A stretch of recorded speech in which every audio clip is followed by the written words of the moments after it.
মই তোমাৰ জীৱনৰ পৰা এনেকুৱাকৈ ওলাই যাম কেতিয়াবা যেনেকৈ বাট ওলাই যায় লাহেকৈ।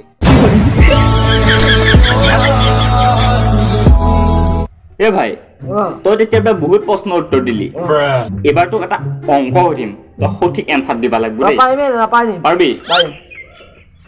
তই কচোন 5 গুণ কিমান? 5 গুণ আলুৱে দাদা। হা 5 গুণ আলু? কাৰণ কি? কাৰণটো হ'ল এতিয়া বজাৰত আলু কেজি 25 টকা।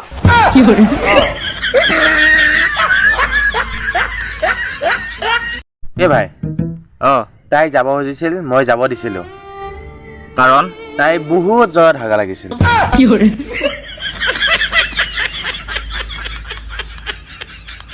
এ ভাই তোক মই এটা কথা কওঁ না? দেচোন বাৰু ক কি কথা। মোৰ গাৰ্লফ্ৰেণ্ডজনীয়ে কৈছিল তোমাৰ কাৰণে মই কলিজা দি দিব পাৰিম, কিন্তু 2 বছৰ হৈ গ'লে ভাই, কলিজাও নাই গাৰ্লফ্ৰেণ্ডো নাই।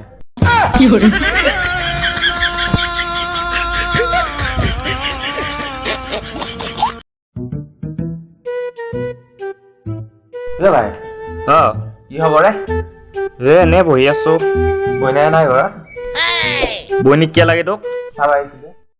কি? চাবা নহয়, চাহ খাবা আহিছিলো, সেইকাৰণে মাত কাটিছো।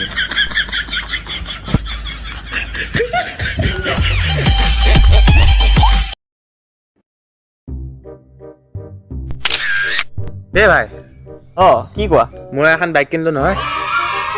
কি বাইক? R15। R15 মোকো চলাব দিব লাগিব ভাই। চলাব দিম, চাবি নেকি? বল চাই আহোঁ। চকুকেইটাত বান্ধি লৈ যাওঁ। ভাইকোতে R15 এইখান R15 এইখানে হয় R15।